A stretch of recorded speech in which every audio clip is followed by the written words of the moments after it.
This Torah class is brought to you by TorahAnytime.com. Bruchim Habayim. Welcome everyone. Thank you everyone for coming.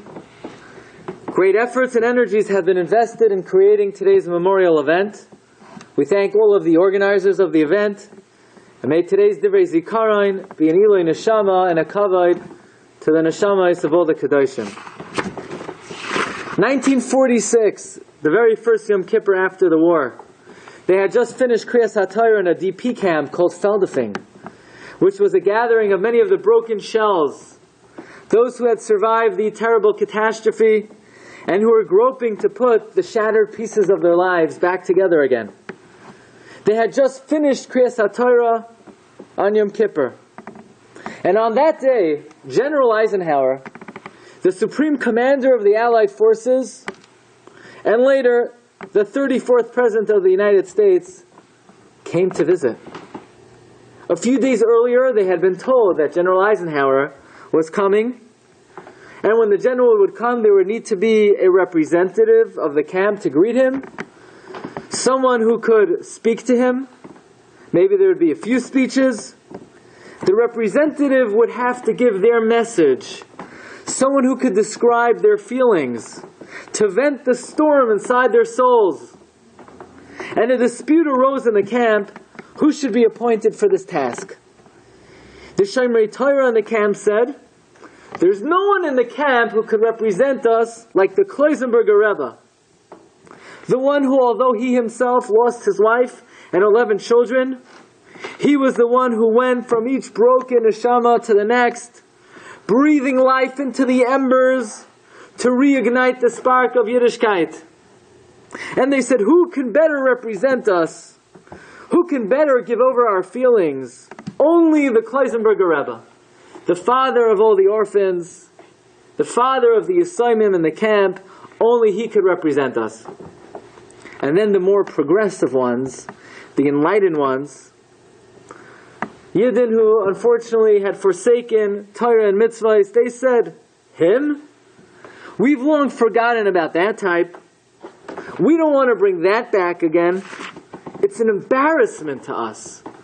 We want to have someone who knows how to speak to the president, a man of today, not a man of the past. Someone we don't have to be ashamed of. And there was a big argument. Many of the people insisted, no, only the Rebbe could speak for us. And they prevailed. But there was a compromise. The others insisted, okay, we'll have a few speakers. The Rebbe will speak first, but he could speak only on 3 conditions. Number 1, he cannot mention the name of God. He can't give any musar. And he has to speak very briefly, because we want to speak after him. We want to send some of our own representatives to speak.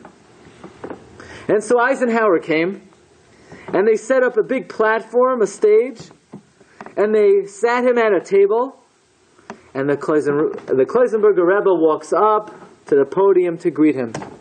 As he's walking up, he took a talis. He wraps himself in the talis, and he made the bracha.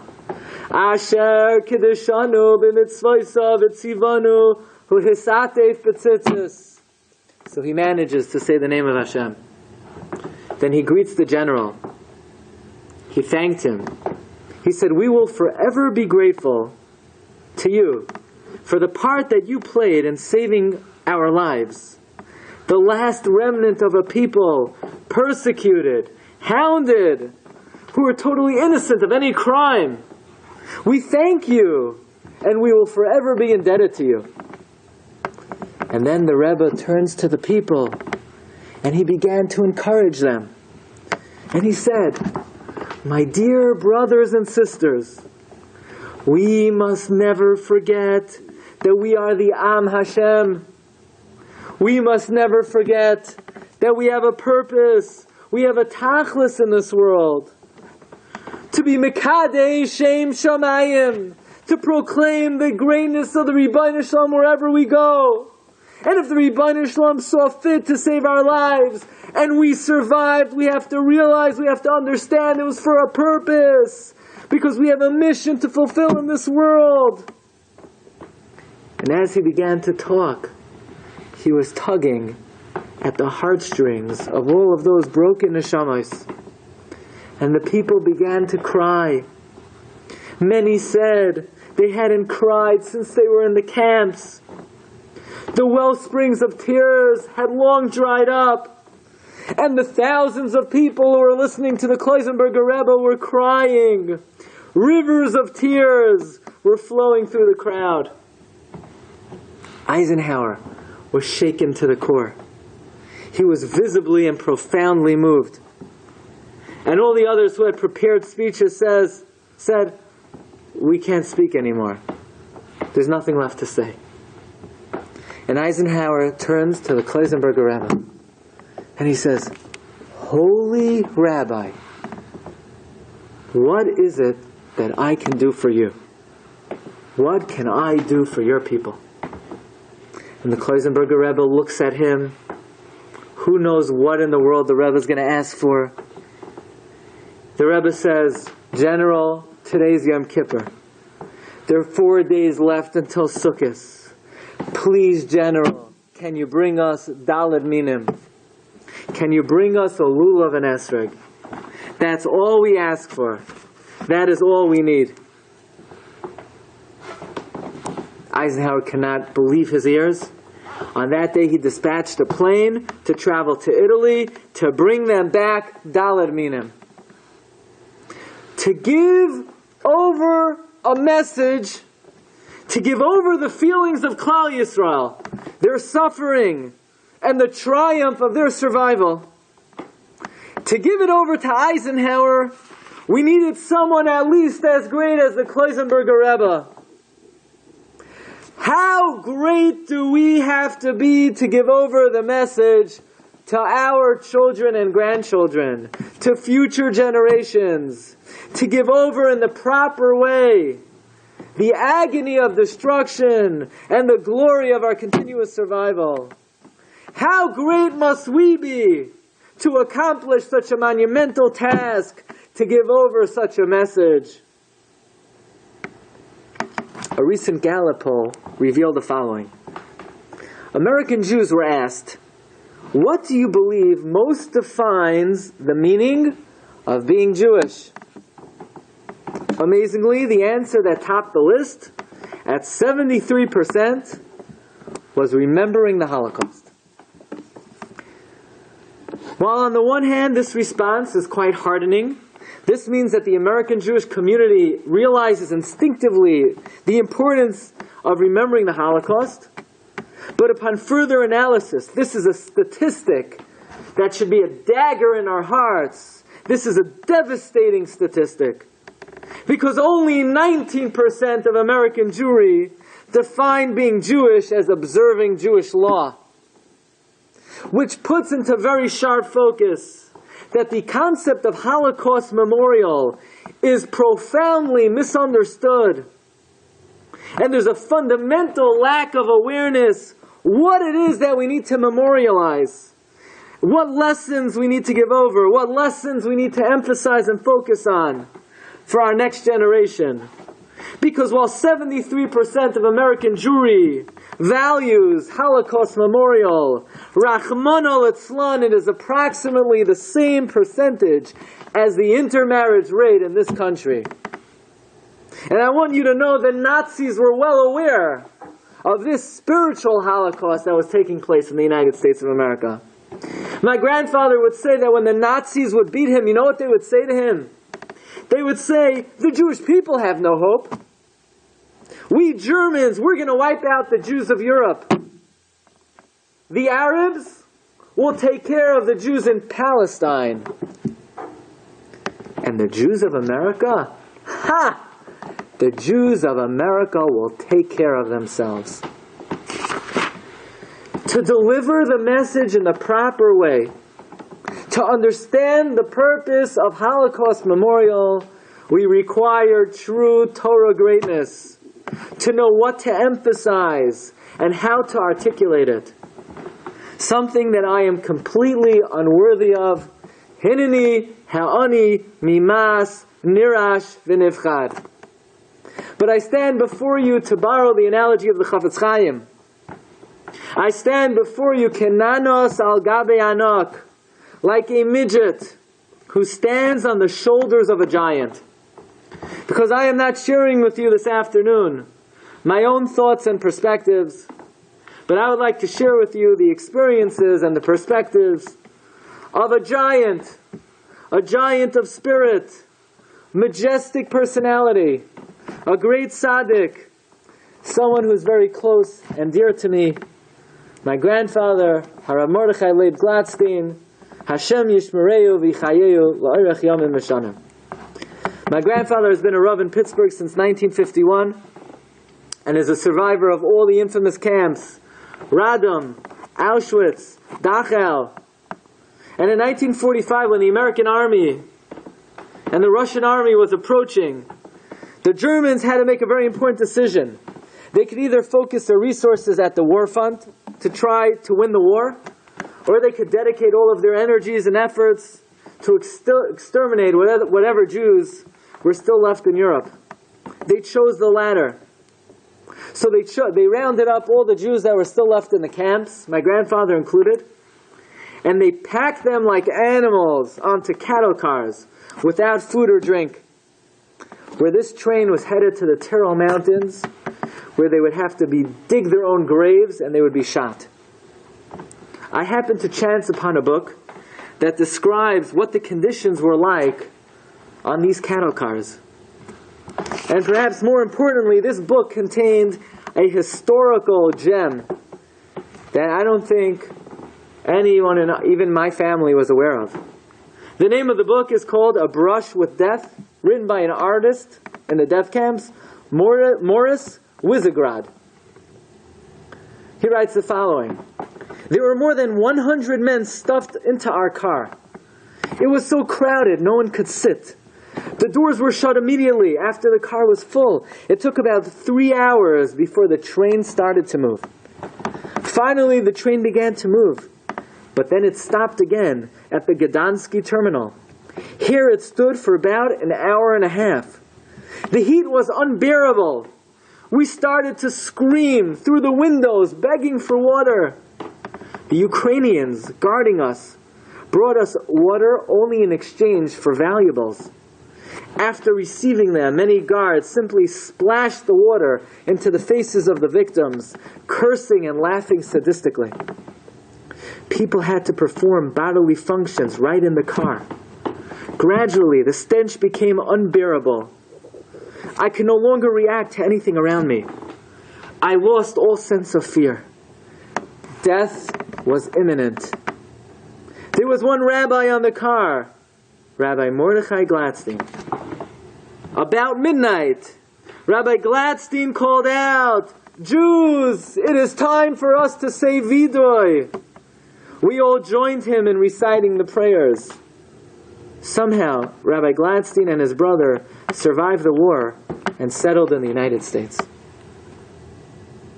With the help of the Almighty, the American Army discovered the plan of the Germans, and under the direction of U.S. Air Force and the Brigadier General Henning Linden, the American Army bombed the railroad tracks and thwarted the plan of these Rishon. My grandfather said over many times that when the SS officers realized their end was near, they quickly exchanged uniforms with the Jewish inmates. But when the American Army landed, they were not duped by this scheme. The Jewish prisoners were skeletons. They were walking cadavers.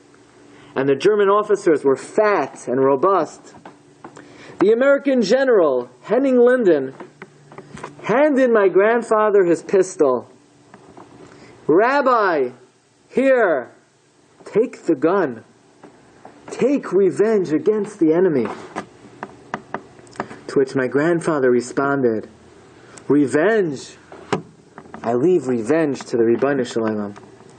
It's been 5 years since I've been able to look into my Gemara, Masechta Baba Basra. I was in the middle of Masechta Baba Basra. Now I am reunited with my Gemara. This is my freedom. I leave revenge to the Ribono Shel Olam. Upon liberation, My grandfather was appointed the head of the religious department of the Joint Distribution Committee. Because aside from being a rabbi and a great Talmid Chacham, he was a Talmud of Rabbi Nachum Zemba, ben Bayis by Rabbi Nachum Zemba. He had smicha from the Rav of Varsha, Rav Shlomo David Kahana. But he had also studied English in Poland. And he was given a jeep by the American Army. He was given an army uniform. And in his capacity as the head of the religious department of the Joint Distribution Committee, he acted as the liaison between the army and the Yesheres HaPleita. When General Eisenhower visited Feldafing, my grandfather was the one who served as Eisenhower's translator for the survivors and as the survivors' translator to Eisenhower. And when Eisenhower consented to ship the Daled Minim into Feldafing, those Daled Minim arrived at the desk of my grandfather. And I am very proud to say that my Zayda was the Shlucha D'Rachmana. He was the heavenly messenger who personally distributed hundreds of Daled Minim to the survivors that very first Sukkot. And what I'm telling you is not only documented in writing, but I have the original photographs of my grandfather distributing the Daled Minim in preparation of the survivors' very first Sukkot. Allow me, please, to direct your attention to Noach. Noach comes out of the Teva. The whole world was destroyed. Mankind perished. The animals, the fish, the birds, they were all gone. And he comes out of the Teva, and what's the very first thing he does? Vayita Korem. He plants a vineyard. Says Rashi in the name of Chazal, Vayochel asa atzmai chulin. Shehayaloi lasoik v'netia acheres. Then Noach was criticized that the very first thing that he planted was a vineyard. He should have planted something else first. What else should Noach have planted? What's wrong with planting a vineyard? Noach sees a world decimated. He's mourning for the world. He has to console himself. He needed nechama. What does it say in Mishlei? Tenu sheichar la'oived v'yayin l'morei nefesh. You give wine to the downtrodden. Noach was merely being menachem himself over the depressed situation of the world.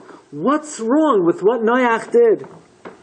Says Rav Simcha Wasserman, Seichet Tzadik Levracha, Noach comes out of the Teva and he sees the world destroyed. He sees utter devastation. Chazal are teaching us what our mission is in the aftermath of tragedy. Chazal are teaching us that Noach should not have afforded himself the luxury of sipping wine, comforting himself, feeling sorry for himself. It's not a time to sulk in misery of the past. Chazal are teaching us, Noach, now's the time to roll up your sleeves, pick yourself off the floor, dust yourself off, and build for the future. There's no time to wallow in self-pity, sipping your wine. There's a world to rebuild. Don't plant a vineyard. Plant grain for bread, for the future. Noach is criticized for his attitude. Don't sulk in tragedy. Build for the future. Let this serve as an important model to us in how we react and recover in the generations after the Holocaust. Yes, it's important, it's vital to remember, to memorialize. But we don't allow ourselves to become completely absorbed in memorialization. We don't wallow in self-pity. The focus is we roll up our sleeves and invest our efforts in building for the future. What did my grandfather do after the Holocaust? He didn't feel sorry for himself. He would say he felt a tremendous ruach mimarayim, tremendous supernatural spiritual energy that the Rebbe was investing in him to help rebuild the Jewish people. And my grandfather invested every fiber of his being to help strengthen and rebuild the Sheiras HaPleita.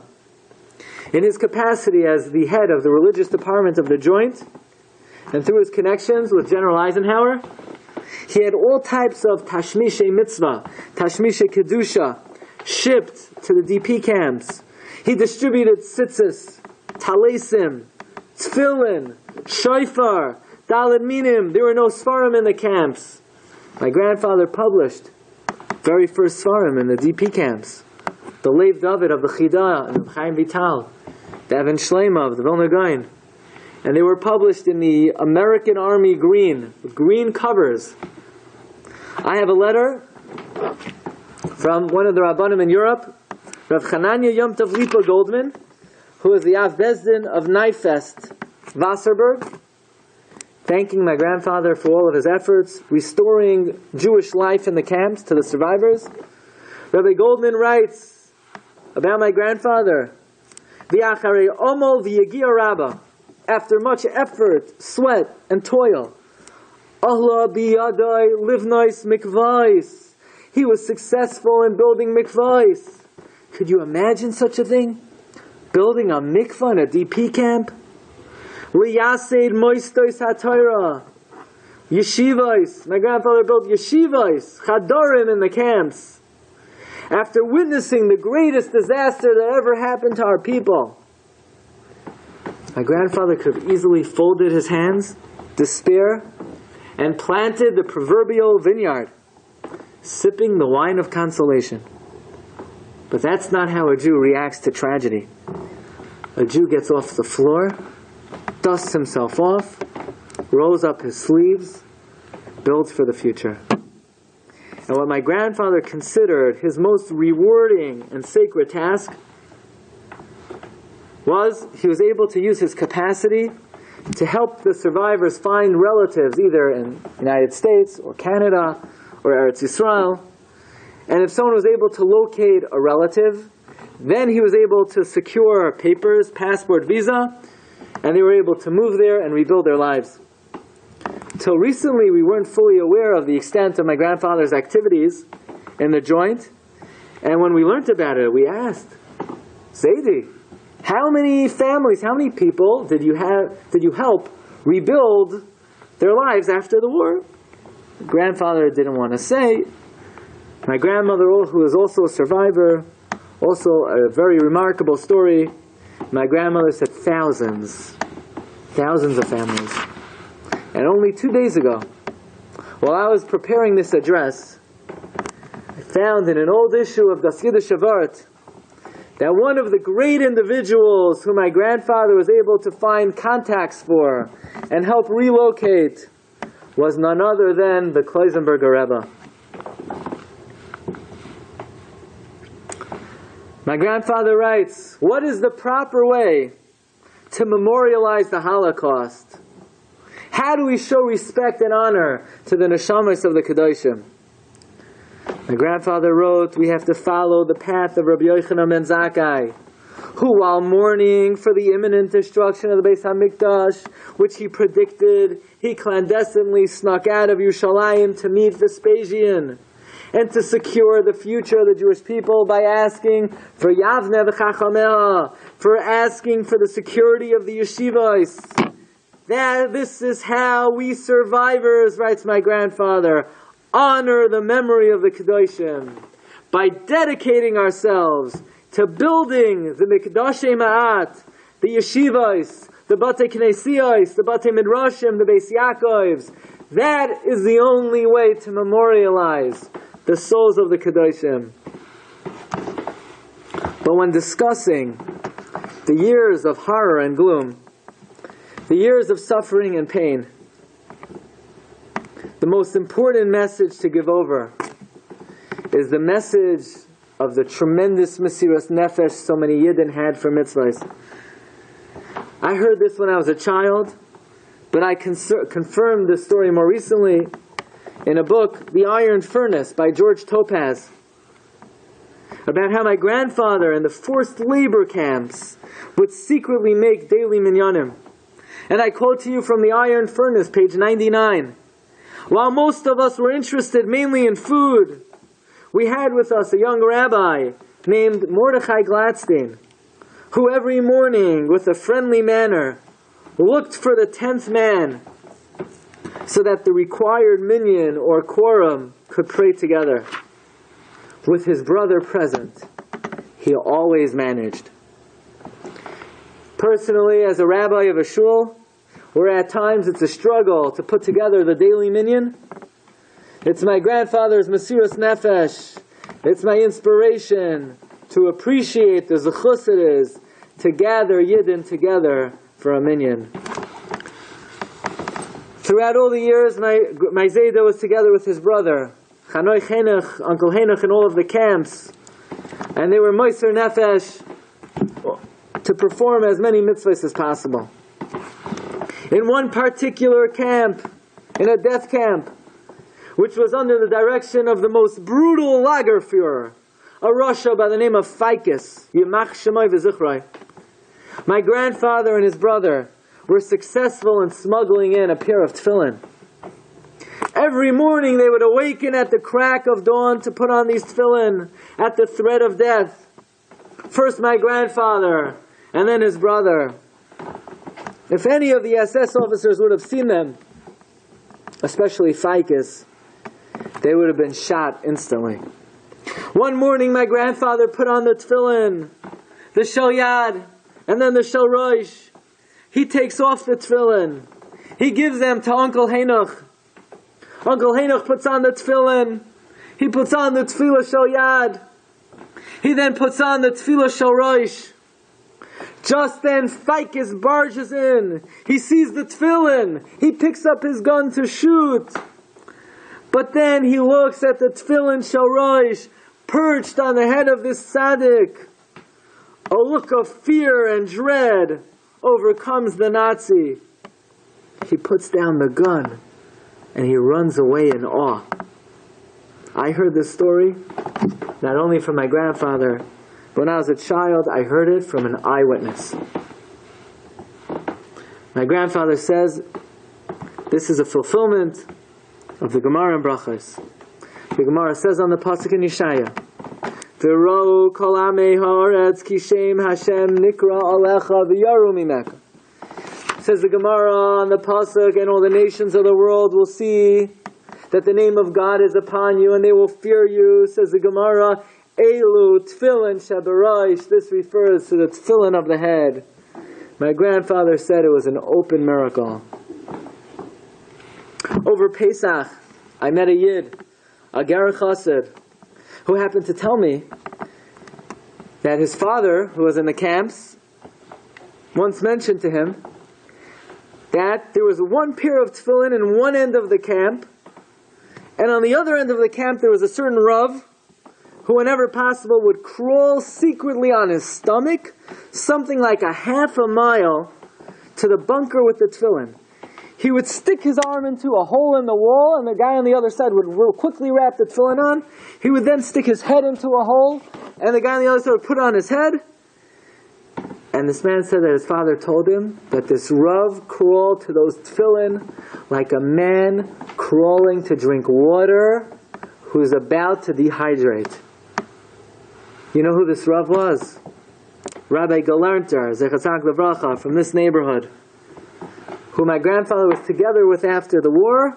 I have a picture of the two of them, together with a few other individuals. They started Agudas Yisrael in Europe right after the war. In this day and age, we're challenged with the kids at risk, or not even the disenchanted youth. They say they don't feel it. There's no simple solution. But if only we could better communicate this message of Mesiras Nefesh, what a Yid would do for a minyan. Yidin were Meiser Nefesh to daven with a minyan. Yidin were Meiser Nefesh for a pair of tefillin. An opportunity to put on a pair of tefillin was the greatest treasure imaginable. Above all, I would like to conclude with the following message.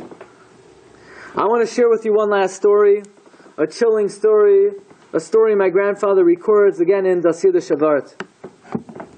My grandfather writes, from Radin we were transported to Dachau, the Emek Habacha, the valley of weeping of the Germans, Malach HaMaves, killings every day, total humiliation in the eyes of the Germans, who derive the greatest pleasure and joy from our presentations.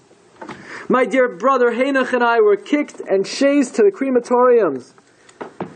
At the doorstep of the Beis HaSreifa, the house of burning, where tens of thousands were choking from the most shocking convulsions, my brother says, my throat is so parched, I will die of thirst even before I get inside. I would like to ask for some water. And I responded, my dear brother, it is better without water, so that death will relieve us of our misery sooner. We were inches, we were moments from the Olam HaEmes. But a heavenly miracle occurred. Standing at the threshold of death, an SS officer appeared. He grabbed us both and barked in a commanding voice, you are capable of work.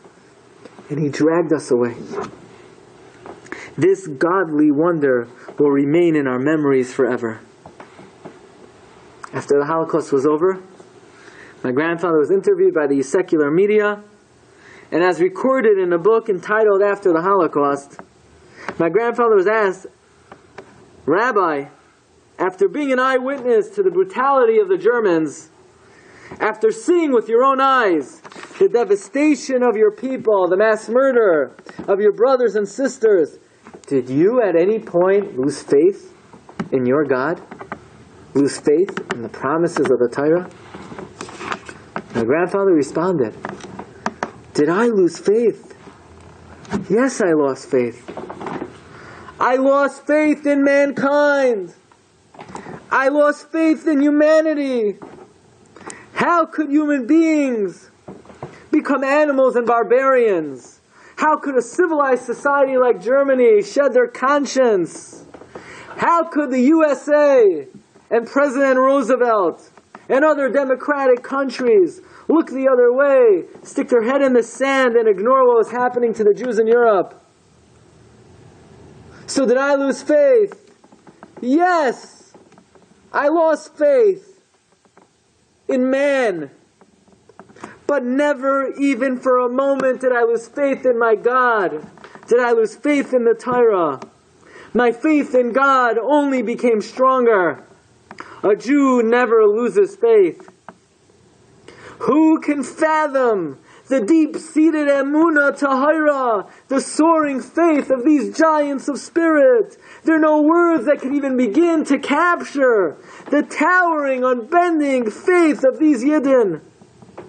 And so we try our utmost to relate to our children, to our families, the emunah, that a Jew never loses faith, a Jew never gives up hope. In any situation, a Yid is never miyayish. We just celebrated the Yom Tov of Pesach, Yetzias Mitzrayim, and as joyous of an occasion that was, the reality was 4/5 of Klal Yisrael didn't make it. Only 1/5 survived. Achamushim alu b'nei Yisrael me'eretz Mitzrayim. What was it about that 1/5 that they survived? Were they really better than the 80%? They couldn't have been better. Malachim said about them, Halalu oidei avodah zarah. They were idolaters. They had fallen to the 49th level of Tumah. Had they remained a moment longer, they would have fallen to the point of no return. They were Eiroim Be'eria, empty of mitzvahs. They weren't better than the 80%. Says the Netziv, listen to a Netziv, the only thing they had going for them was that the 80% lost emunah in the Geula Shalema. They were miyayish. It was only the slim minority who made it out of Mitzrayim. As unworthy as they were, their hearts were still aflame with the belief that the Ribbon Shalom is going to take them out. When Pesach was over, I spoke to my grandfather. I said, Zaidi, how was Yom Tif? And he told me the same thing that he says every year. Baruch Hashem, Yom Tif was beautiful, but now I'm just waiting for the Geula Shalema. B'Nisan Nigalu, uV'Nisan Asidim Ligael. Now anyone could say these words, but my grandfather says it in a way where you know that he feels that it's an absolute reality. Like you would be ordering something from Amazon, and it's coming either Monday or Tuesday, and on Monday you're waiting, knowing 50-50 it may come today. That's how my grandfather waits for the Geula. A Yid who saw the greatest devastation that ever happened to our people emerged with iron-clad Emunah Chushes, absolute faith in the coming of the ultimate redemption. And this is the message we give over to our children. Until that great day comes, may it come speedily in our times. We ask the Ribbono Shel Olam, Samachenu, Kimois, Imisanu. We should all be Zoicha, B'Nechamas, Tzion, B'Yushalayim, B'Bias, Goyal, Tzedek, and Herav Yameinu. You've just experienced another Torah class brought to you by TorahAnytime.com.